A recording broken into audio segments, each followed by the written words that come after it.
इस खबर की शुरुआत में हम आपको कुछ भी कहें उससे पहले आप ये बयान सुन लीजिए। अब किसी बुलडोजर को बर्दाश्त नहीं किया जाएगा। सुप्रीम कोर्ट अगर संज्ञान नहीं ले रहा है तो हम अपनी हिफाजत खुद करेंगे।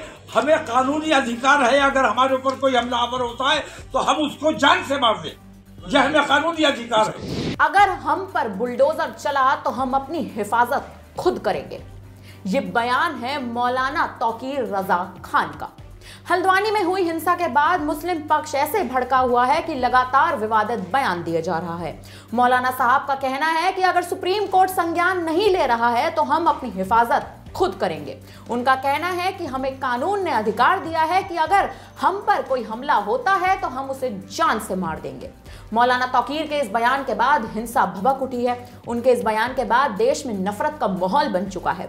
इतना ही नहीं, तौकीर रजा ने पीएम मोदी और उत्तराखंड के सीएम पुष्कर सिंह धामी पर भी आपत्तिजनक टिप्पणियां की हैं। साथ ही कई अपशब्दों का भी इस्तेमाल किया। हल्द्वानी में बवाल किसने कराया? धामी अगर पागल हो गया, बुलडोजर तुम हमारे घर पे चला दोगे, हम अंधे और बहरे बने बैठे रहेंगे। नरेंद्र मोदी आजाद हिंदुस्तान का सबसे बड़ा झूठा और मक्कार प्रधानमंत्री है। ऐसे प्रधानमंत्री को कोई ज्ञापन नहीं दिया जाएगा और ऐसी सरकार की मौजूदगी में हमें आजाद रहने का कोई अधिकार नहीं है। ये बयान तौकीर रजा ने बरेली में दिया है, जिसके बाद आक्रोश का माहौल बन चुका है। पुलिस प्रशासन पूरी तरह से अलर्ट मोड पर है। सड़कों पर हजारों लोगों की भीड़ जमा हो रही है, जिसे रोकना एक तरीके से नामुमकिन होता जा रहा है। अपने बयान में तौकीर रजा ने यह तक कहा कि अगर कोई अपराधी है तो उसके मकान, मदरसा और मस्जिद पर बुलडोजर क्यों चलाया जा रहा है, इसका विरोध किया जाएगा। देश में नफरत का माहौल बना दिया गया है। इसके खिलाफ बरेली से अभियान शुरू कर रहे हैं जो पूरे देश में चलाया जाएगा। कहीं किसी ने अपराध किया है तो उसको गिरफ्तार कीजिए। उसकी बिल्डिंग ने कोई अपराध नहीं किया है, मदरसे ने, मस्जिद ने कोई अपराध नहीं किया है, मामला कोर्ट में जाना चाहिए। तो कोर्ट के अधिकारों का हनन हो रहा है और पुलिस बेईमानी करके सरकार के दबाव में ये सब उल्टे सीधे काम कर रही है और मुल्क का माहौल बिगाड़ने का काम कर रही है। पुलिस और बजरंग दल और शिवसेना मिलकर हमारे देश को बर्बाद कर देना चाहते हैं। हम इस बेईमानी के खिलाफ अब रुकने वाले नहीं है। हमने आज ये आंदोलन बरेली से शुरू कर रहे हैं और इस आंदोलन को हम इंशाल्लाह मुल्कगीर पैमाने पर चलाने वाले। बता दें कि मौलाना का यह बयान जुमे की नमाज पर जाने से पहले दिया गया था, जिसके बाद देश में बवाल कट गया। तौकीर रजा ने अपने लोगों से यह तक कह डाला कि नमाज अदा करने के बाद शांतिपूर्ण तरीके से गिरफ्तारी देनी है।